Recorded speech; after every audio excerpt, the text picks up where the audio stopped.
Hi, I'm Gregg Smith. I'm with Reploidproductions, and today I'm going to be reviewing a unboxing here of Heroclix Justice League New 52. And then I'm also going to be talking about why I even bought this pack at all, even though it's kind of older than the last review I did for the DC 10th anniversary. This has a lot to do with what characters are in this, which ones I want to pull for this, because I am hopefully going to start recording all my segments leading up to and going to Gen Con. So as I embark on this journey, there's certain characters I want. I'm going to play in the World Tournament. So that's an introduction to these. I guess they'll be called Journey to Gen Con. So here we go. Alright, Clix fans, let's go ahead and get to unboxing. Hopefully as I'm doing this I can explain a few of the characters and what I like about them. I actually do read the comics, and I think that that's something that's taken away from a lot of players today. So I don't care about these boxes this time. Is it when somebody gets a character, they don't really feel that connection to them, and it's actually something that it'll make you upset when you actually go and play a tournament and a guy's using a team, like, there's endgame teams all over the place. Road to Gencon here, we'll call it Road to Gencon, I like that better than Journey. So Road to Gencon here, we're going to be talking about a lot of meta game, like end game teams that people build. And I've been watching a lot of things online about it as well, and I don't want to be that cliche. So before I even started searching through HC Realms' entire cast of Heroclix characters you could possibly use. And if you don't know about Heroclix that much, hcrealms.com, that's another place, and on YouTube I'll link to the bottom. For this I'll just put the words above, I'm sure. But you want to make sure you go there. But anyway, you look through the characters, it shows you powers, erratas are on there. Through the official Heroclix, world page. You can go to heroclix.com and they have some articles, but it's all about HC Realms, I'll tell you what. But anyway, a lot of characters, they just use the certain people that they think will win the tournament the fastest, obviously, but I think it's really lame that world tournaments for almost everything that related to video games involve some kind of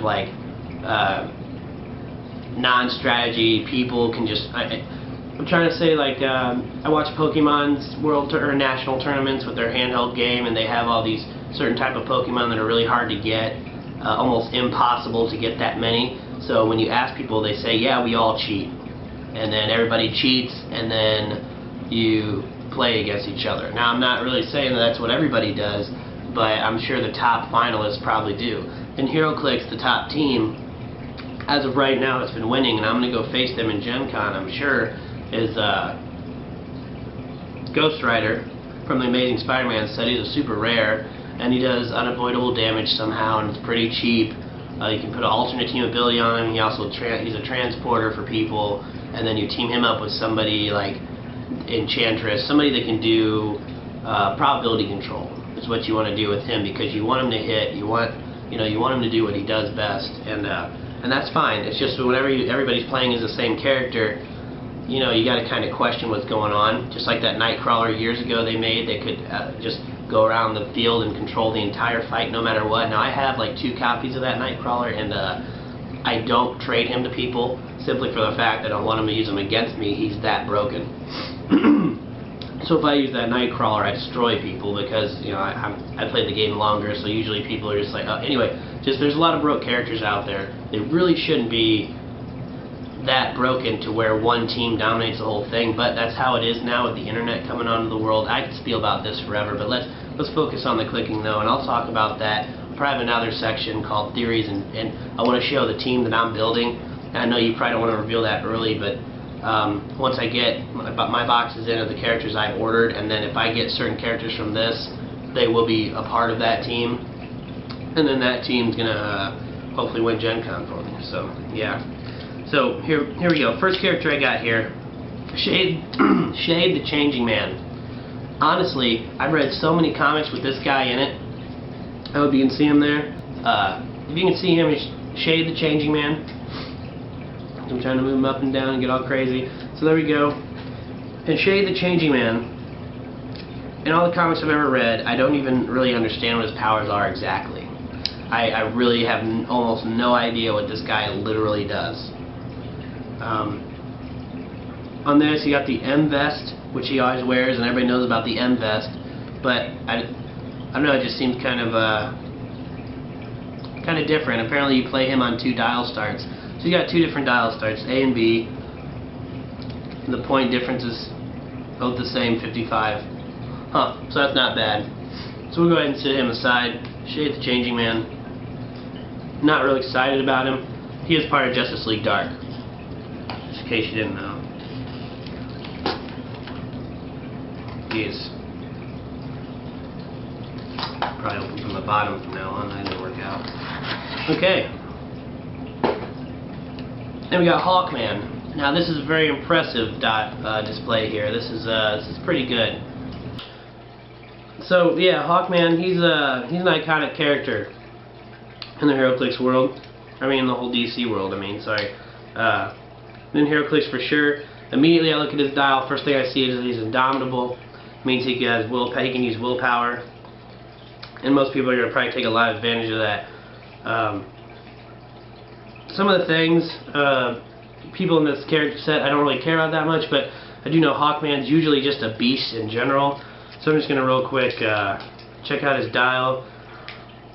10 attack, 11 attack, close combat expert, 10 attack, close combat with charge all over the place. Then toward the end of his life, he's got a little bit of flurry and some energy shield deflection, which, okay, unless that's just wrong on this dial. Yeah, no, he's got, okay, that's fine. So a little bit of energy shield deflection. So I guess at the end of his life, I'm not really sure why there's energy shield deflection on, unless he's charging and flurrying at different people. You don't want someone from the outside to shoot in at him. Usually it'd be close combat fighting. Anyway, so he's got that.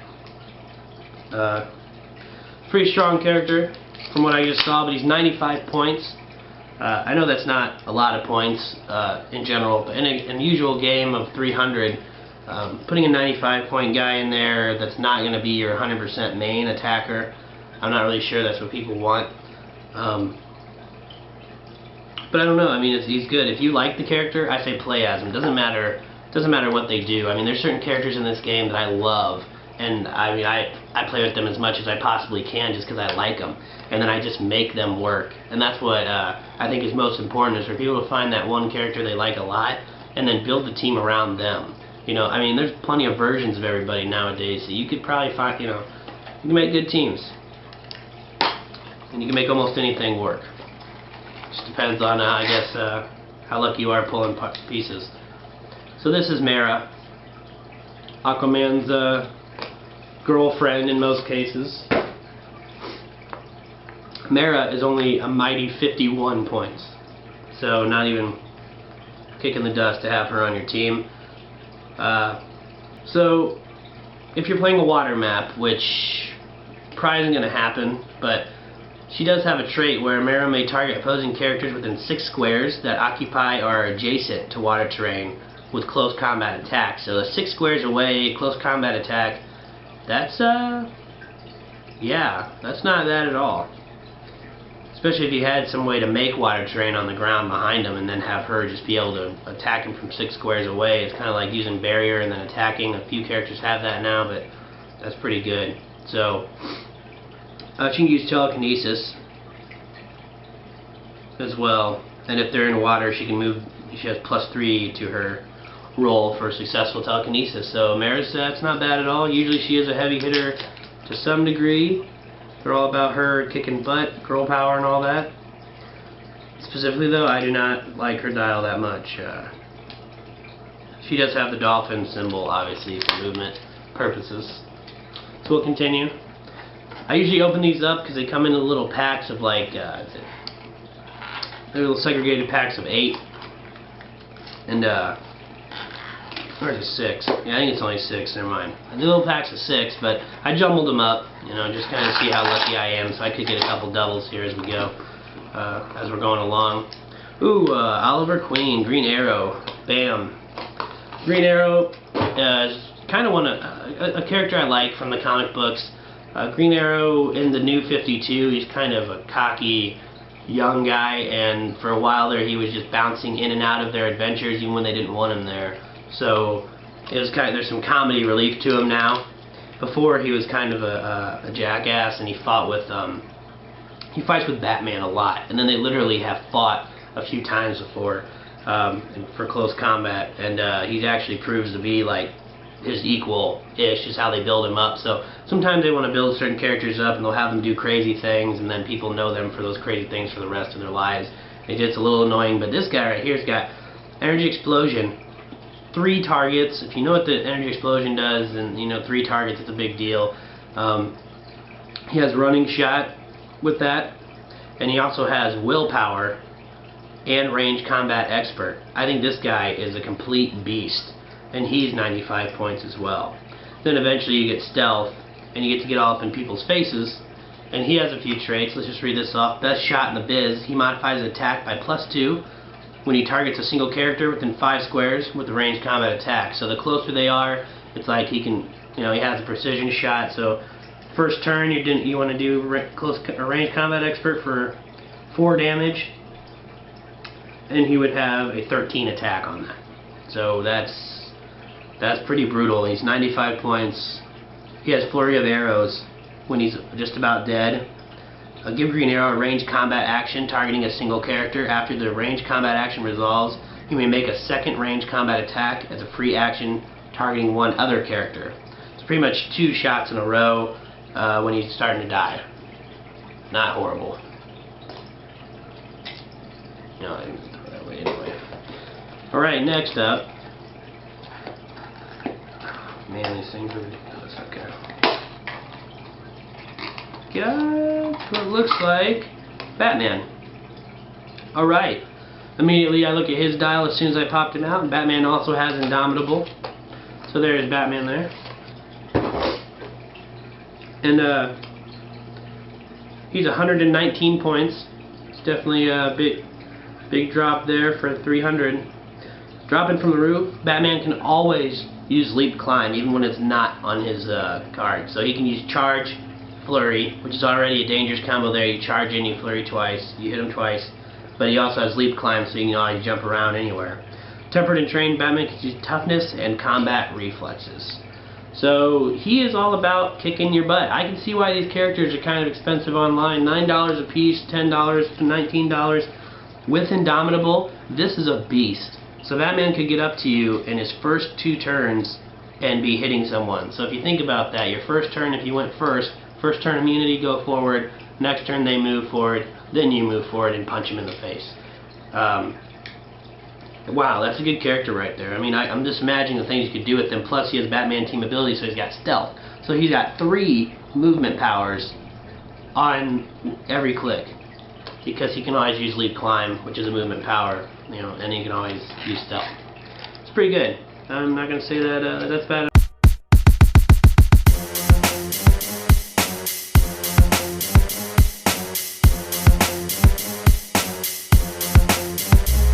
Hey, we had some technical difficulties on the camera. Some unforeseen events happened.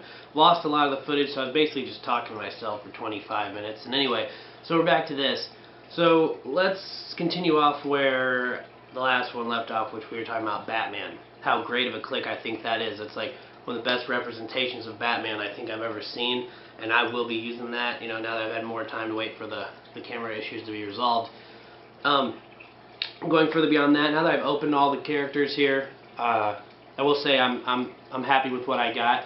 There's only a few characters I'm missing, but I got a lot of the rare ones that I could at least trade away if I don't really like them or whatever. But there's a lot of iconic characters in this set, and you know, I'm really happy. The DC 10th anniversary, there's a lot of characters in that I'll probably never use.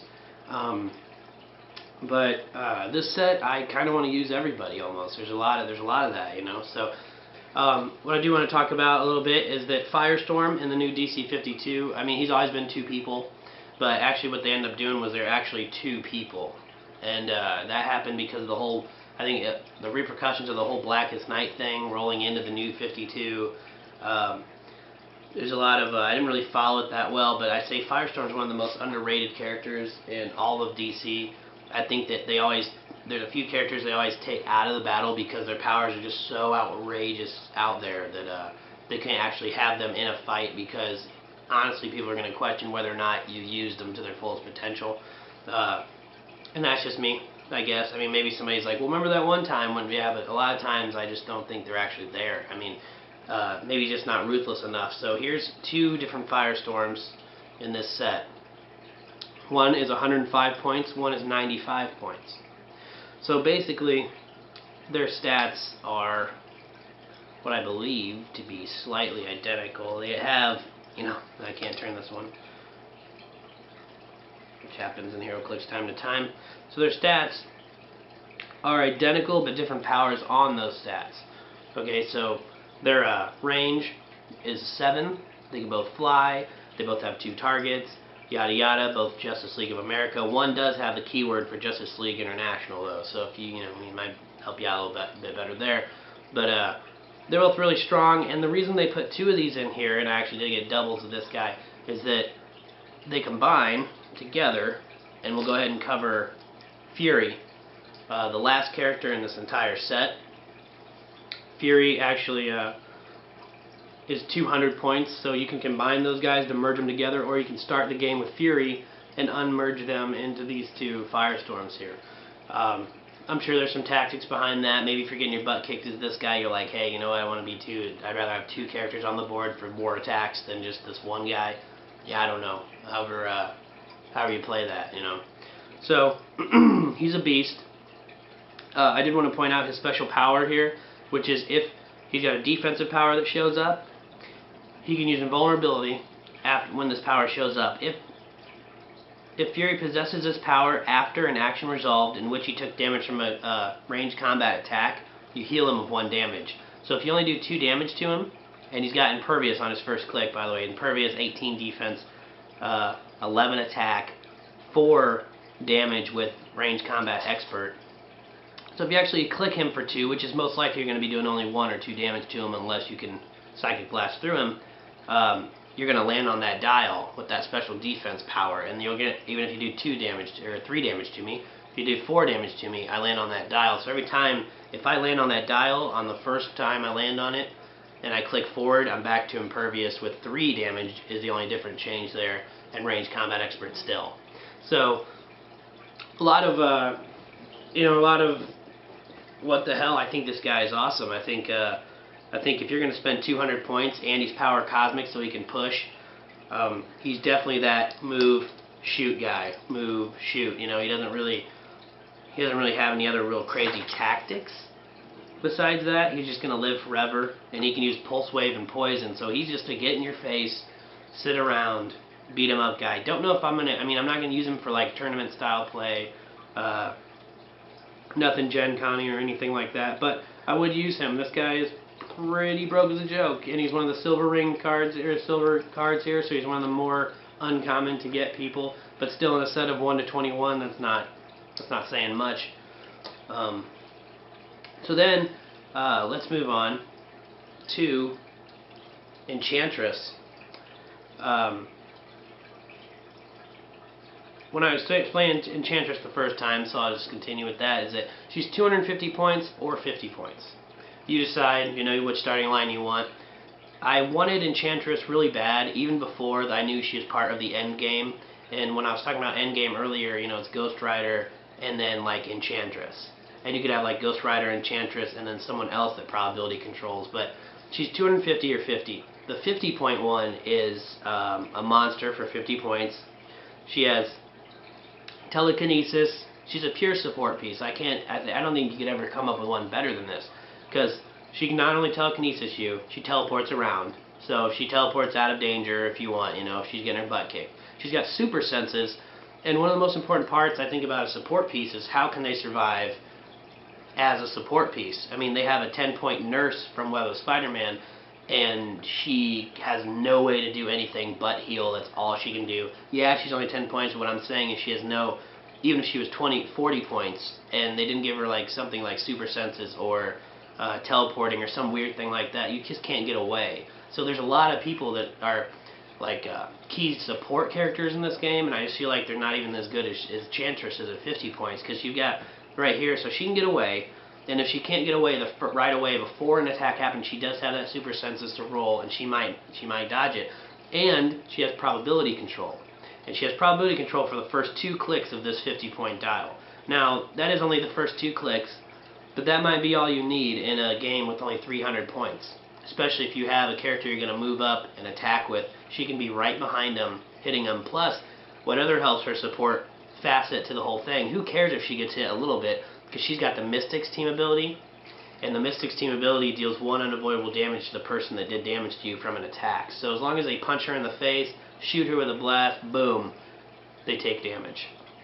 Only 1 damage, but that can change the game. I mean, just the fact that she's a Mystic is flat out one of the reasons why I definitely think she's well-rounded to the point of just ridiculousness. So she's definitely going to go on my team, and I'll cover that later in a different segment altogether when I actually get all the people that I ordered to build my team. Yeah, and then we'll talk about all my theories on that. But I did get 2 Enchantresses, and so really, you know, I'm starting to think I got friends that want my doubles and stuff like that, you know, and I usually give them to them, but these characters are worth so much money, I could probably sell the doubles I have and then buy another box with that money. I mean, it's just kind of, they're just that ridiculous in price, especially Enchantress. Knowing that I know everybody wants her, I could take that with me to Gen Con and trade it for a whole bunch of things. So the possibilities are endless with that.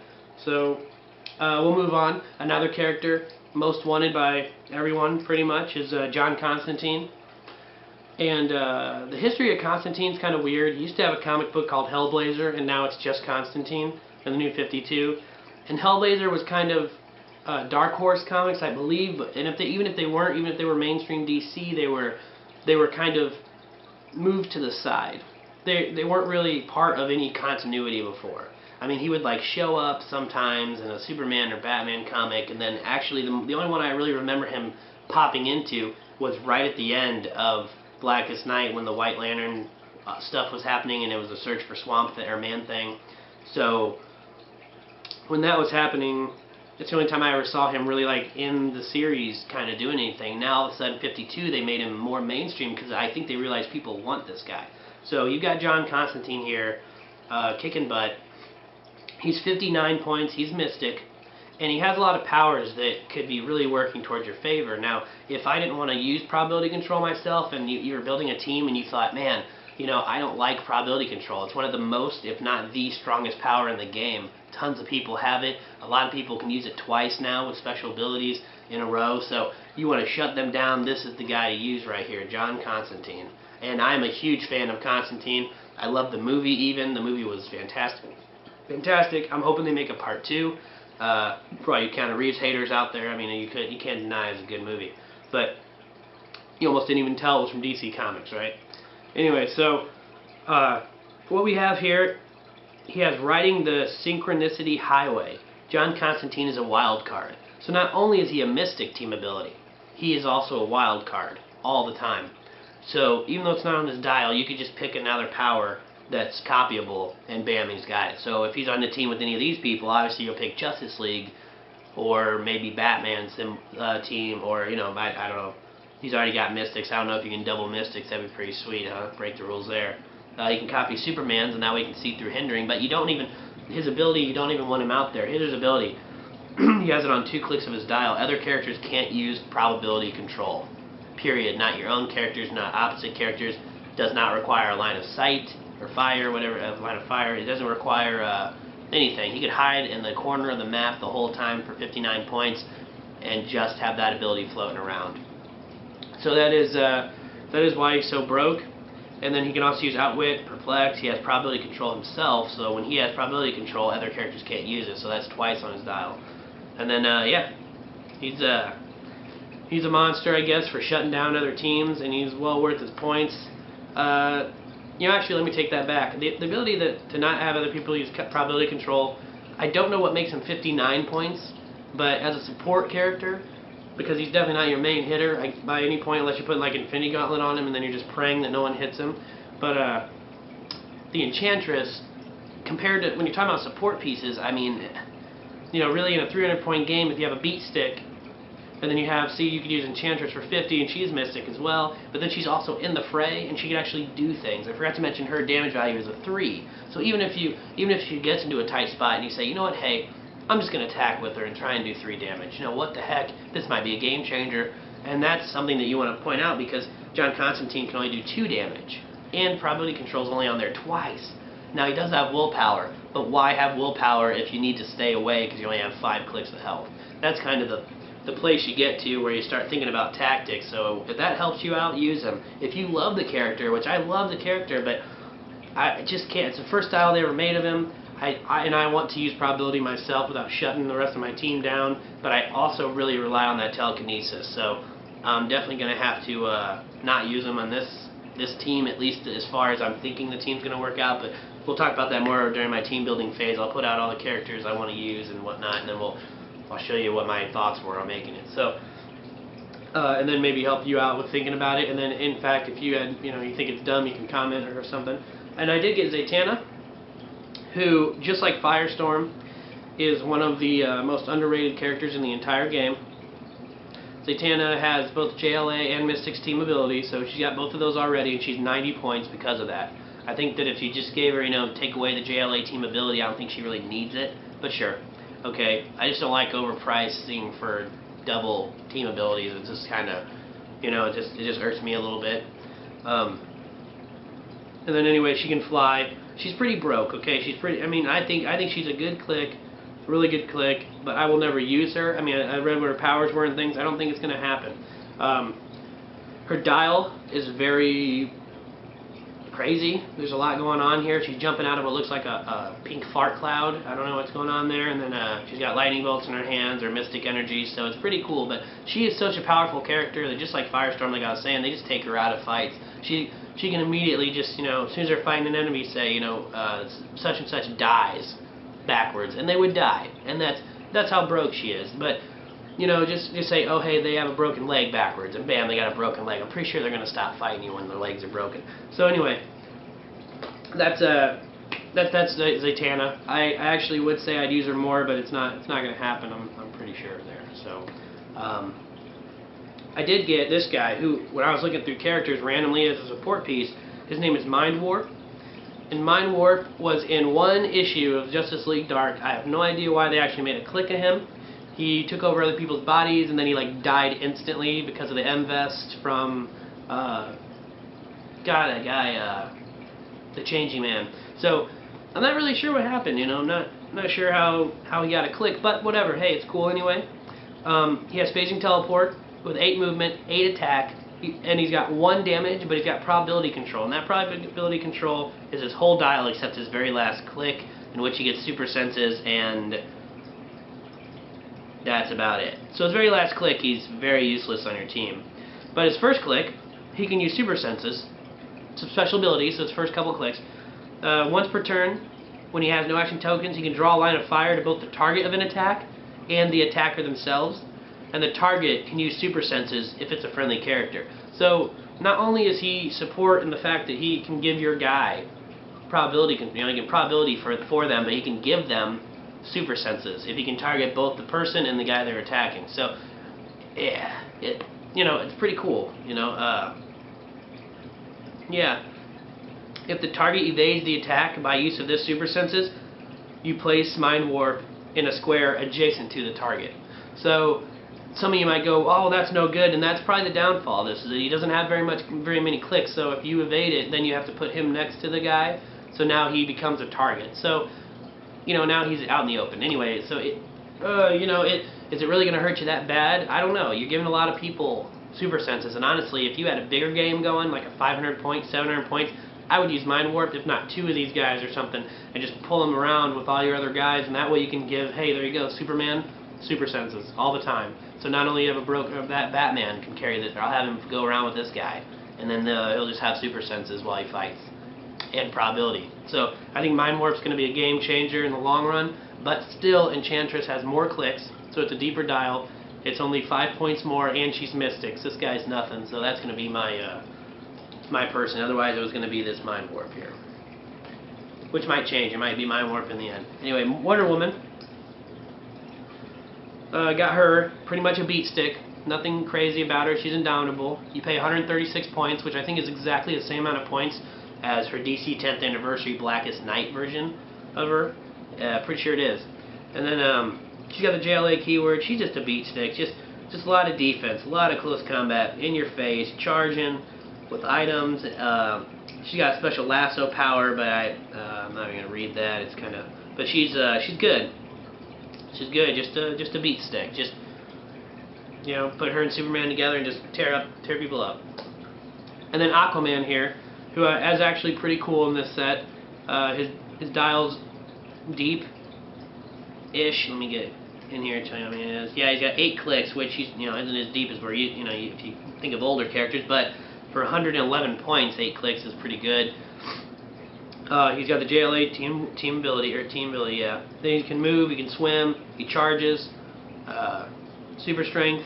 Then he's got invulnerability with 18 defense, and that's, you know, you're like, no impervious, but he's got leadership. And in this pile of people here, almost none of these people are higher points than 111, except for like Wonder Woman and your super strong, crazy guys that, you know, obviously aren't going to be, but a lot of them aren't. So if he's with your team, he can use leadership on quite a few people.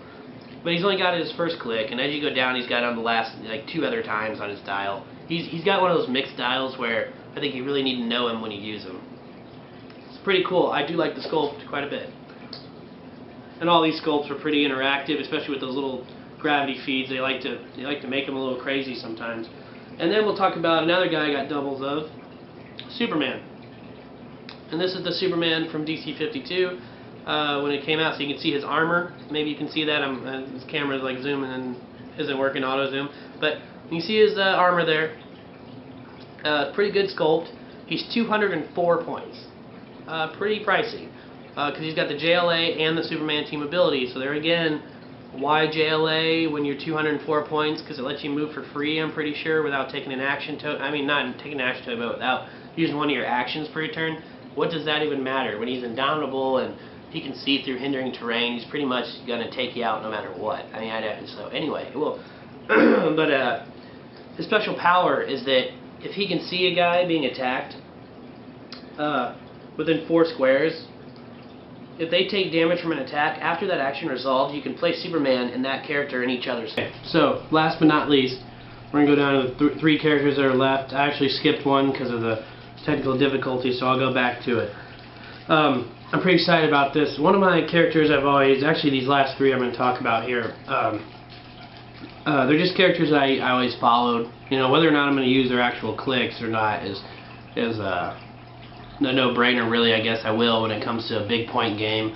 But for little point games, we're actually like 300 point, try to win in a tournament, probably not as much, but there's some good contenders here. But anyway, so Deadman, I follow him around in the comics quite a bit. He was a big part of Blackest Night, Brightest Day, whole storyline going on, and he's a huge part of the Justice League Dark. But they really don't have him doing much in the series so far in the comics. I think he's done about 4 crucial things so far, so not a lot of face time. Definitely he's a mind controller for sure. He's 52 points. You know, Justice League 52 is perfect. He does have the ability that's a trait all the time. Deadman can use phasing teleport. He can't be carried. He can't be placed by telekinesis. Damage dealt to him by a close combat attack is reduced to 1. And you say, oh, that's fantastic. Well, he's only got 5 clicks. One of them's a regen one, which is fine. But, you know, he's kind of, I don't know. I don't know if they really made him as crazy as they could have, but his attack is 11. So if you mind control 11 attack, most people have 18 defense. That's only, you only need to roll a 7. There's like a 58% chance of that. So the odds are in your favor for mind controlling somebody. So that's pretty good. He's got super senses all the time, and he can use phasing teleport if he wants to as well. So he's got 2 movement powers there. His damage value though is 0.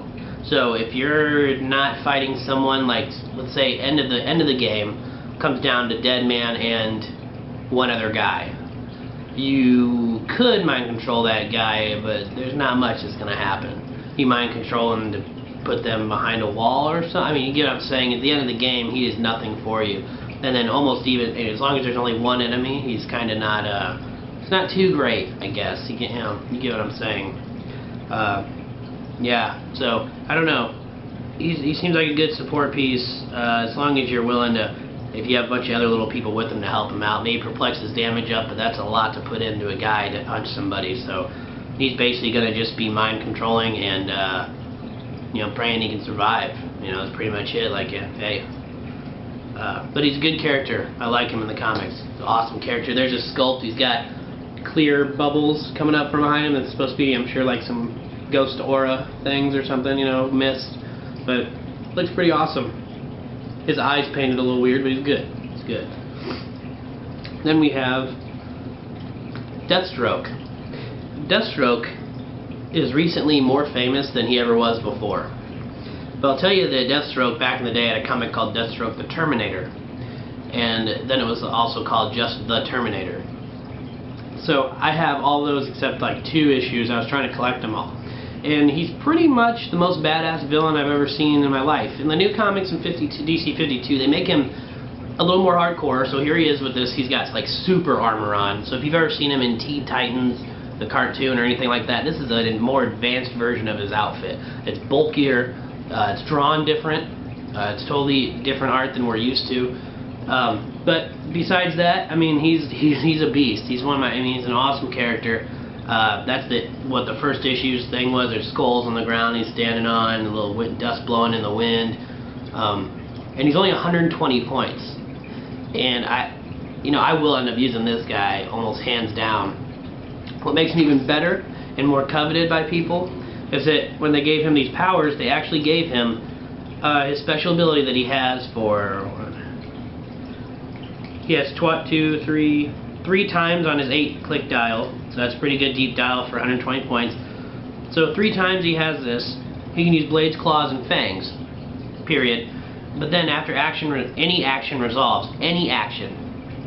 If during that action an opposing character moved into a square adjacent to him, so they used Charge and came up, so if he's got this power after those actions resolve, roll a d6 and you deal that character damage equal to the result.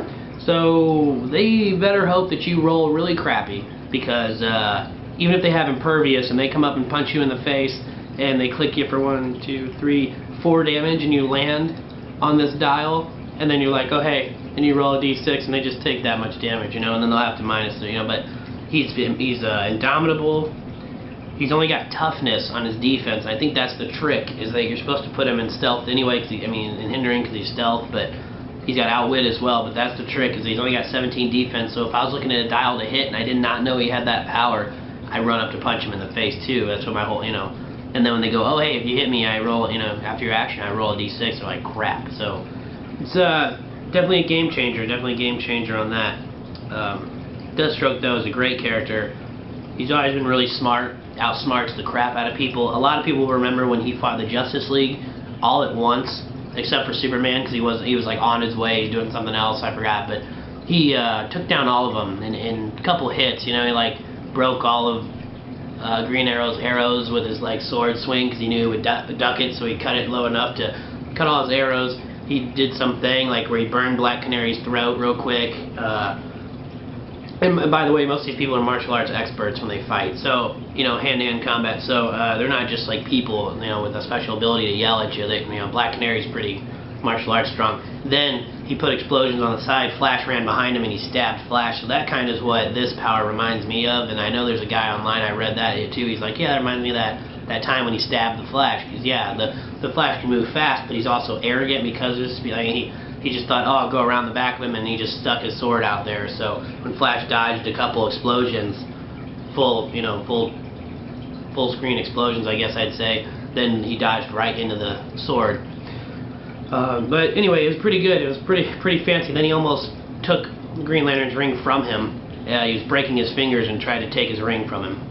So that happened too. So anyway, he's got a lot of stuff. He eventually gets Psychic Blast, and then normal Blades, Claws, and Fangs. But being indomitable isn't that bad. And then he gets Exploit Weakness later. So, great click, actually. Coveted out there. I know people want it. I'll probably keep that and trade it to someone for something crazy. Last but not least, I thought I'd cover this on the first part, but I guess I forgot about him, is Flash. How I could forget him, I don't know. It's one of my favorite characters. in all of the whole comic book world in general. And this is the sweetest sculpt, one of the sweetest ones ever. The way they made it is really cool, like the design of it, if you're actually looking at it. It's very detailed. Yeah, it's just awesome. I mean, even his face is painted really good on this one. But there he is riding on a lightning bolt, so that's kind of funny. Ride the lightning. He's 88 points. Justice League team ability. He's got, his dial looks blank if you look at it, but he's actually got 2 powers here, you know, 2 of the white powers. His speed power is that he could either use hypersonic speed normally, or he can use it to lock his damage value to 1, and then he can run around the screen, or run around, sorry, I keep using like a video game terms, he keeps running around the board, then he can hit 3 different people while he's moving, and make 3 different attacks for 1 damage only. That's a little better. I mean, there's a lot of tactics instantly that hit my mind about how you could use that. So if there's a guy you can hit, and you know that he, you know, he doesn't have anything like toughness or anything like that, he's just willpower, it's like 16 defense, I don't know, something weak you know you can hit, then you'd rather do that for 3 different damage and run around the guy and hit him 3 times and then run away. So it's 3 separate attack rolls, but then again that's 3 more rolls. But if you know they have a probability controller, then hey, you know, they can only do it on 1 of them. It's kind of, you know, there's a lot of tactics that go into that. That could be a game changer right off the bat. His normal attack value is only 2 anyway, so you're either going to hit him for 2, and then that's it. But if they have no special defense to take away damage, you might as well try for the 3 because his attack value is a 10, and then you could probably perplex it up by someone else because he doesn't get it later like most Flashers do. Then he also has Yoo-Hoo over here as his defense power, where he can use super senses. He's Flash, and then when he evades an attack with super senses, you immediately move him 1 square. So you can just kind of move him away from someone, move him over. So he doesn't have to roll breakaway, which I don't think they have to do anyway, but I'm sure that comes in handy for something. So, you know, it's all about tactics. So his movement, though, is 13 on his first one, so that's across most maps nowadays. He's probably going to be more than halfway through it. His dial goes to 7 clicks.